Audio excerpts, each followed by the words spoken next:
10 के लिए जो फिजिक्स का पहला चैप्टर है प्रकाश लाइट। आइए हम चर्चा करते हैं कि लाइट क्या है, प्रकाश क्या है। तो साथियों, प्रकाश ऊर्जा का एक स्वरूप है। आप जानते होंगे ऊर्जा विभिन्न रूपों में पाई जाती है, जैसे कि ऊष्मीय ऊर्जा, नाभिकीय ऊर्जा, चुंबकीय ऊर्जा, विद्युत ऊर्जा। उसी में से ध्वनि ऊर्जा, प्रकाश ऊर्जा भी एक प्रकार की ऊर्जा है, ऊर्जा का एक स्वरूप है। प्रकाश को कैसे परिभाषित करें? देखते हैं कि जब प्रकाश कम होता है, अंधेरा होता है, हमें दिखाई नहीं देता, और जब उजाला हो जाता है तो साफ साफ दिखाई देता है, कोई भी बस दिखाई देती है। प्रकाश को ऐसे ही परिभाषित किया गया है कि प्रकाश ऊर्जा का वह स्वरूप है जो देखने में सहायता करती है। दूसरे प्रकार से भी हम कह सकते हैं कि प्रकाश वह ऊर्जा है जो दृष्टि संवेदना उत्पन्न करती है। आइए, प्रकाशिक माध्यम किसे कहेंगे? प्रकाश जिन पदार्थों में से होकर चलता है, गमन करता है, उन पदार्थों को हम माध्यम कह सकते हैं, कहते हैं। चूँकि प्रकाश निर्वात में भी, खुले आकाश में भी, जहाँ वायुमंडल भी नहीं है वहाँ भी चलता है, इसलिए प्रकाशिक माध्यम हम निर्वात को भी कहते हैं। प्रकाश के लिए निर्वात भी एक माध्यम है। वैसे तो माध्यम का सीधा अर्थ होता है कि पदार्थ की बहुत बड़ी मात्रा, इसको माध्यम कहते हैं, लेकिन प्रकाश के लिए निर्वात भी एक माध्यम है। दूसरा वायु में प्रकाश चलता है, आर पार चला जाता है, यह भी माध्यम है। जल में, कांच में, ये सब प्रकाशिक माध्यम कहलाएंगे। प्रकाश की गमन क्षमता के आधार पर इन माध्यमों को 3 वर्गों में विभाजित करते हैं। पहला ये कहते हैं प्रकाशिक माध्यम, पारदर्शक प्रकाशिक माध्यम, यानी ऐसा माध्यम जिसके आर पार हमें दिखाई दे, जैसे कांच हुआ, वायु हुआ, ये प्रकाशिक माध्यम है। दूसरा है पारभासक माध्यम, ऐसा माध्यम जिसमें प्रकाश की आंशिक रूप से क्षमता होती है गमन की, जैसे पॉलीथीन हुआ, ये मोटा वाला प्लास्टिक आप जानते होंगे कि धुंधला सा दिखाई देता है लेकिन दिखाई देता है। ऐसे माध्यम को हम पारभासक कहते हैं। और तीसरा माध्यम है अपारदर्शक। ठीक से कहा जाए तो उसको हम माध्यम प्रकाश के लिए कहेंगे ही नहीं, क्योंकि अभी हमने चर्चा किया कि प्रकाशिक माध्यम उसी को कहेंगे जिसमें प्रकाश गमन करे, प्रकाश चले। तो एक हिसाब से जो अपारदर्शक माध्यम है वह कोई प्रकाशिक माध्यम नहीं है, फिर भी एक श्रेणी बताई गई है कि उसमें प्रकाश नहीं चलता। जैसे लकड़ी के आर पार नहीं जाता, लोहे की चादर के आर पार प्रकाश किरणें नहीं जाती। तो प्रकाशिक माध्यम 3 प्रकार का होता है, पारदर्शक, पारभासक और अपारदर्शक। पारदर्शक माध्यम का उदाहरण वायु हो गया, कांच हो गया, जल की पतली परत हो, यानी मोटाई जल की कम हो, वह हो गया। पारभासक में मोटा पॉलीथीन, प्लास्टिक, या जो छत किया जाता है, प्लास्टिक के जो चादर होते हैं, या खिड़कियों में जो कांच लगते हैं, अंदर से बाहर की ओर दिखाई दे देता है, बाहर से अंदर की ओर नहीं दिखाई देता है, ये सब पारभासक माध्यम के अंतर्गत आएंगे। और अपारदर्शक, कोई भी ऐसी वस्तु जिसके आर पार हम न झांक सकें, न देख सकें, ये प्रकाशिक माध्यम हो गया।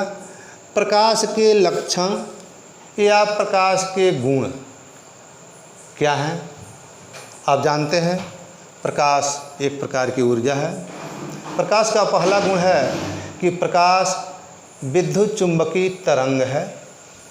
दूसरा है कि प्रकाश सीधी रेखा में गमन करता है। प्रकाश का तीसरा लक्षण है कि इसकी चाल ज्ञात सभी चीज़ों से अधिक होती है। निर्वात में इसकी चाल 3 लाख किलोमीटर प्रति सेकंड होती है।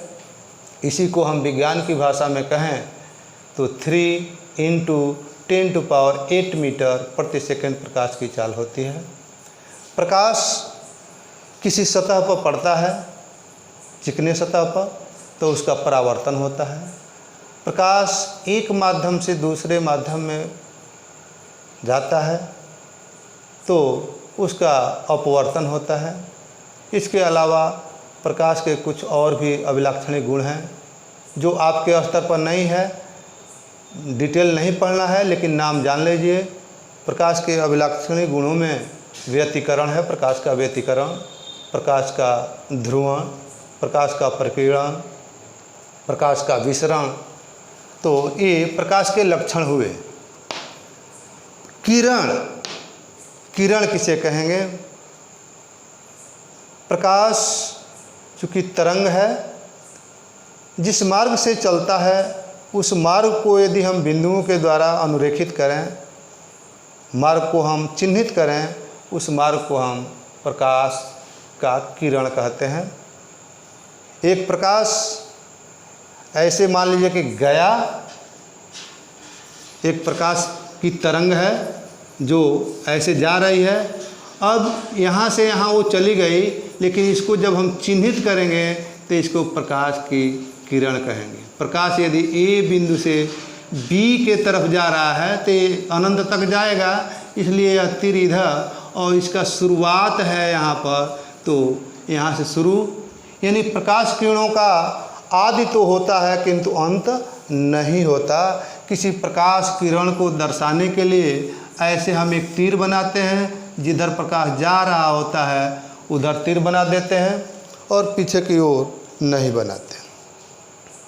रेखा और प्रकाश में यही अंतर है कि प्रकाश में एक ही दिशा होती है और रेखा में दो दिशाएं होती हैं। चूँकि आप गणित भी पढ़ते हैं, बताया गया होगा या हम अपने किसी वीडियो में बताएंगे। यह रेखा हो गई, यानी रेखा का विस्तार दो दिशाओं में, दो विपरीत दिशाओं में अनंत तक होता है, किंतु प्रकाश किरण का विस्तार किसी एक दिशा में अनंत तक होता है। उसका आदि होता है किंतु अंत नहीं होता। तो प्रकाश का किरण समझ के गए होंगे कि प्रकाश के चलने के मार्ग को प्रकाश किरण कहते हैं। याद रखिए, प्रकाश के चलने के मार्ग को प्रकाश किरण कहते हैं। आप शायद समझ गए होंगे किरण। अब किरण के प्रकार आप देखें,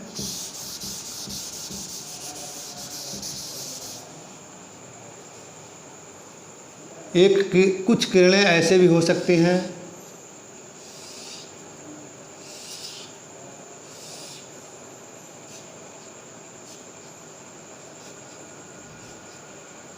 ये भिन्न भिन्न किरणें हैं।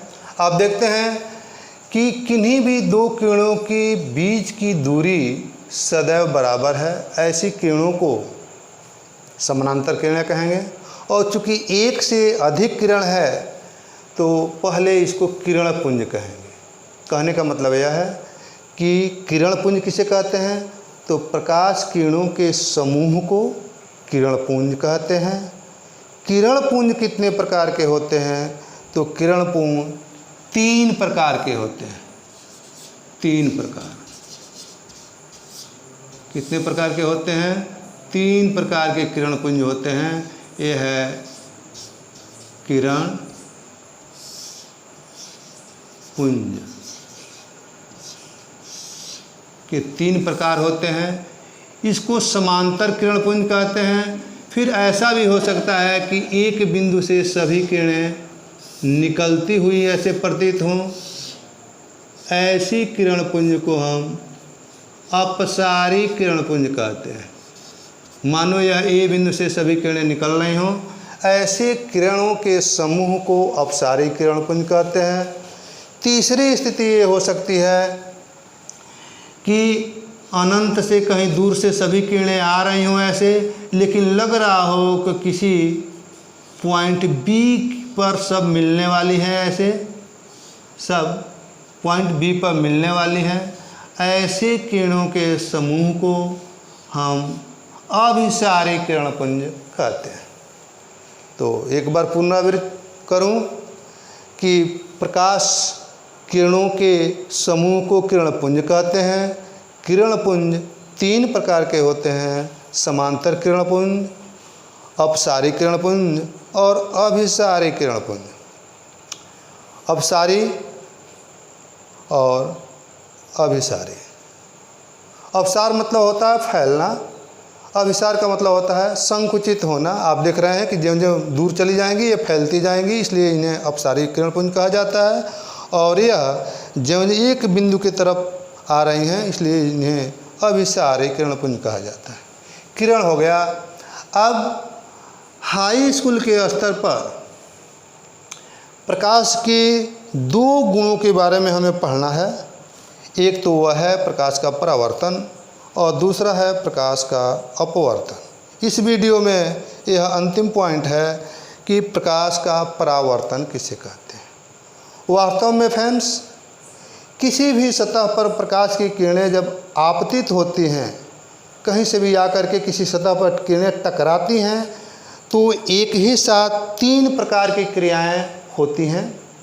या तो वह किरण उस तल के द्वारा अवशोषित कर ली जाती है, दूसरी स्थिति हो सकती है कि वह किरण उस तल को वेधते हुए तल के आर पार चली जाती है, और तीसरी स्थिति यह भी हो सकती है कि उस तल से टकरा करके और पुनः जिधर से आई है उसी माध्यम में लौट जाए।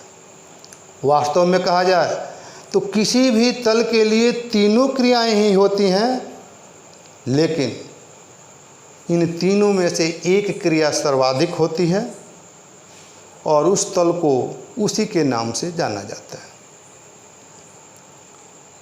यदि ऐसा चिकना तल हो, चिकना तल दिखाने के लिए एक तरफ पॉलिश कर देते हैं, जैसे कांच का एक प्लेट हो और एक तरफ पॉलिश किया गया हो, तो ऊपर चिकना तल है, नीचे पॉलिश है। कोई प्रकाश की किरण ऐसे आती है, टकराई, जिस बिंदु से टकराती है, मान लीजिए यह P बिंदु से टकरा रही है, इसका नामकरण होगा, आने वाली किरण का नामकरण होगा। और यह किधर जाएगी, टकरा करके यह ऊपर इधर जाएगी तो इधर जाएगी या इधर जाएगी, इसके कुछ नियम हैं। और वास्तव में इसी प्रक्रिया को हम प्रकाश का परावर्तन कहते हैं।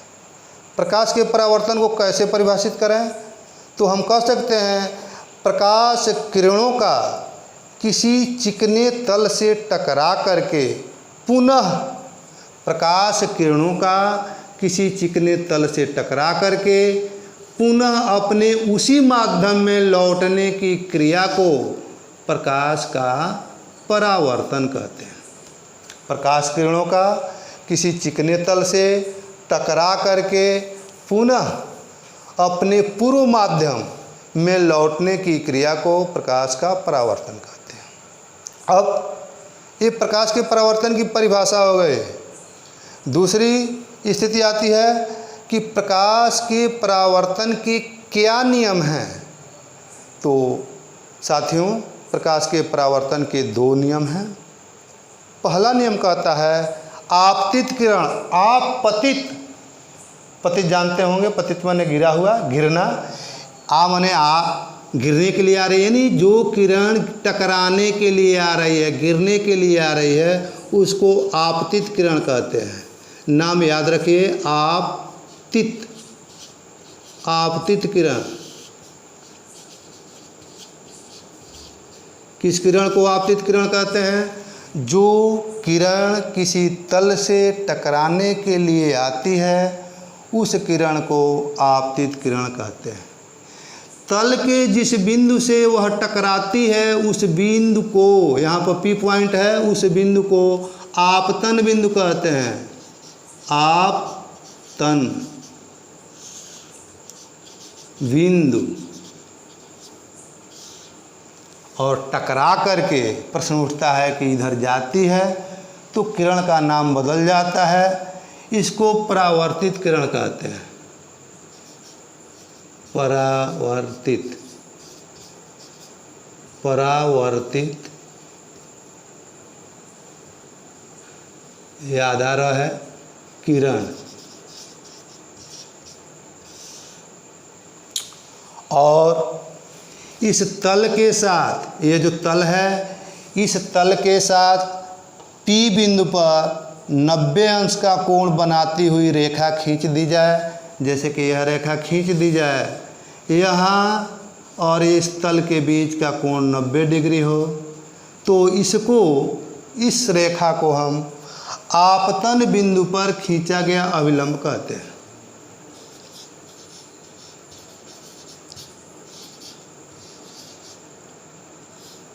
लो पूरा अभिलंब,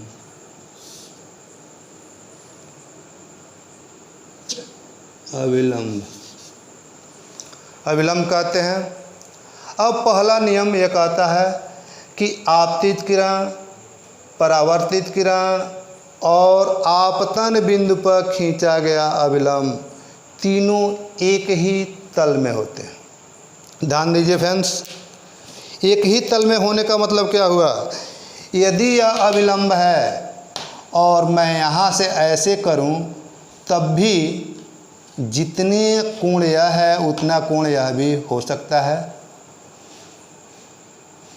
तो पहला नियम यह कहता है कि आपतित किरण, परावर्तित किरण और आपतन बिंदु पर खींचा गया अभिलंब तीनों एक ही तल में होते हैं।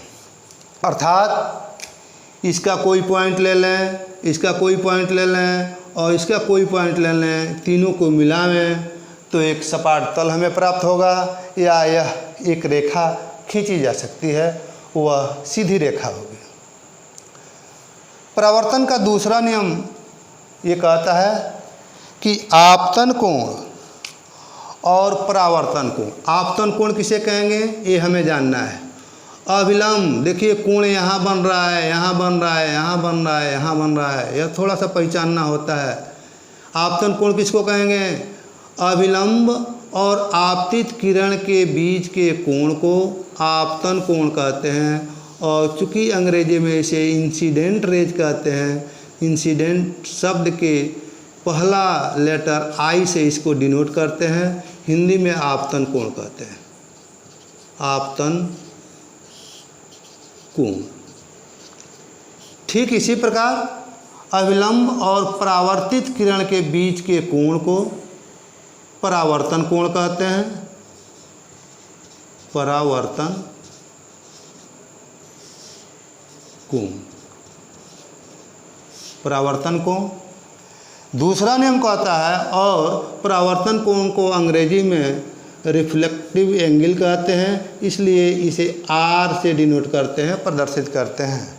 दूसरा परावर्तन का दूसरा नियम कहता है कि आपतन कोण और परावर्तन कोण सदैव बराबर होते हैं, यानी किरण अभिलंब से जितने कोण पर आएगी अभिलंब से उतना ही कोण बनाती हुई चली जाएगी। एक बार पुनः परावर्तन के दोनों नियम हम पुनरावृत्त करें।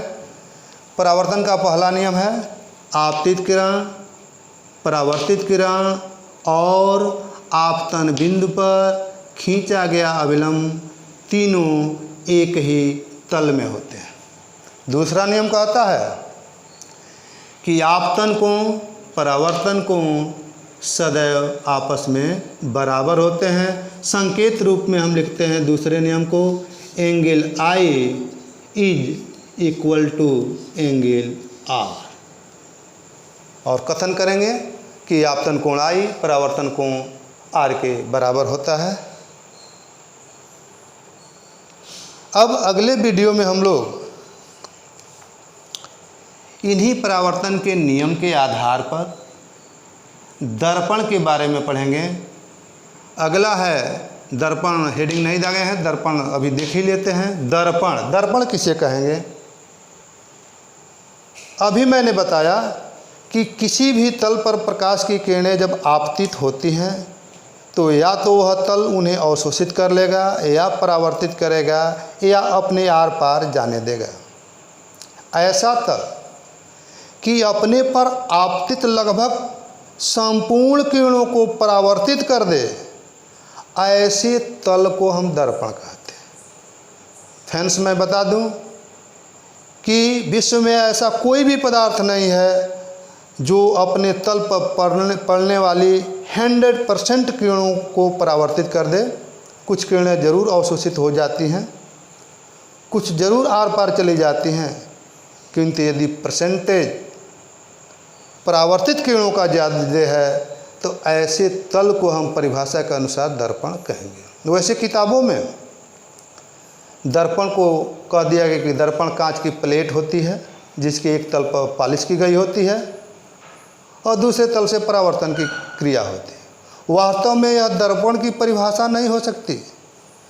कांच की प्लेट भले ही ना हो, वह स्टील की ही क्यों ना हो, वह एक पत्थर चिकना क्यों ना हो, यदि उसमें हमें अपना चेहरा दिखता है, वह प्रकाश किरणों का अच्छा परावर्तक है, तो ऐसी वस्तु को हम सिद्धांततः दर्पण कहेंगे। हाँ, ये बात अलग है कि जो हम यूज करते हैं व्यवहार में, दर्पण का काम जिस वस्तु से लेते हैं वह कांच की बनी प्लेट होती है जिसके एक तल पर कलई की गई होती है और दूसरे तल से परावर्तन की क्रिया होती है। दर्पण को हम परिभाषित करते हैं एक बार और कि दर्पण वह चिकना तल होता है जो अपने पर आपतित संपूर्ण प्रकाश किरणों का परावर्तन करता है।